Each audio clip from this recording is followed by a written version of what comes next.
Hello, मी अनुष्का समर्थ किचनमध्ये तुमचं खूप खूप मनापासून स्वागत करते। आज आपण खास उपवासासाठी रताळ्याच्या गोड पुऱ्या कशा करायच्या ते पाहणार आहोत। या रताळ्याच्या गोड पुऱ्या अतिशय मस्त आणि एक नंबर लागतात। तर सुरुवात करूया आजच्या व्हिडिओला। रताळ्याच्या गोड पुऱ्या तयार करण्यासाठी इथे मी उकडून मग किसलेलं रताळं घेतलेलं आहे। आता यामध्ये गूळ घालायचा आहे। तर इथे मी चिरलेला गूळ घातलेला आहे।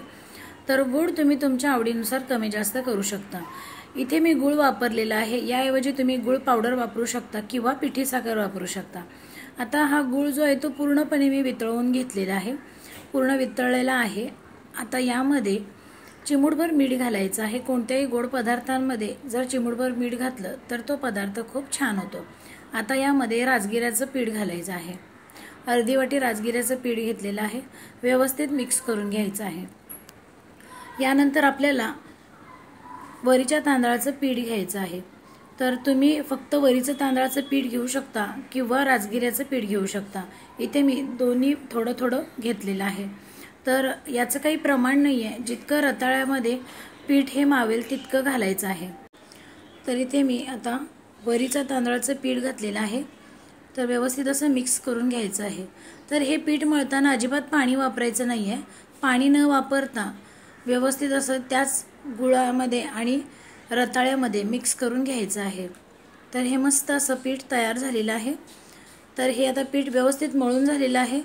आता हे 15 ते 20 मिनिटं असं व्यवस्थित असं भिजत ठेवायचं आहे। पीठ भिजवल्यामुळे पुऱ्या मस्त छान तयार होतात। तर आता हे मी झाकण ठेवून 15 ते 20 मिनिटं व्यवस्थित भिजत ठेवणार आहे। 15 ते 20 मिनिटांनंतर पाहूया। पीठ मस्त व्यवस्थित भिजलेलं आहे। तर पुन्हा एकदा थोडंसं मळून घ्यायचं। तर आता मळून घेतल्यानंतर चपातीसाठी जसा उंडा घेतो तसंच उंडा घ्यायचा आहे। तर असं व्यवस्थित छान गोल करून घ्यायचं आहे। तर ह्या पिठाला चिकटपणा नसतो, त्यामुळे कडेने फाटतं। तर आता पोळपाटावरती लाटून घ्यायचं आहे। तर पोळपाटावर लाटताना पिठाचा वापर करू शकता किंवा तेलाचा तुपाचा वापर करू शकता। इथे मी थोडंसं तूप लावून व्यवस्थित असं लाटून घेते। तर जास्त पातळही नाही आणि जास्त जाडही असं लाटायचं नाही। लाटून झालं की याला गोल असा आकारात व्यवस्थित असं कट करून घ्यायचं आहे। तर इथे मी ग्लासचा वापर करून असं कट करून घेतलं आहे, म्हणजे पुऱ्या एकसारख्या छान दिसतात। तर कडेचं जे आहे ते काढून टाकायचं। तर या पुऱ्या मस्त तयार झालेल्या आहेत। तर तुम्ही पाहू शकत असाल जास्त जाडही नाही आणि जास्त पातळही नाही आहेत, मध्यम अशा आहेत। तर इथे मी या सगळ्या अशा पुऱ्या लाटून घेतलेल्या आहेत।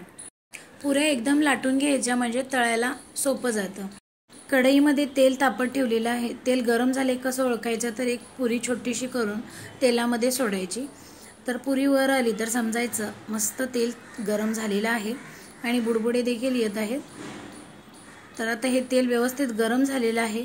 आता यामध्ये हळूवारपणे सगळ्या ज्या पुऱ्या आपण केलेल्या आहेत त्या थोड्या थोड्या घालून छान अशा तळून घ्यायच्या आहेत।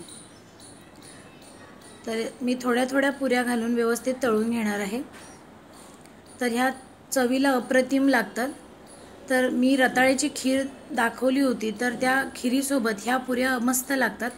तर उपवासाला काहीतरी वेगळं म्हणून हे नक्कीच ट्राय करायला हरकत नाही।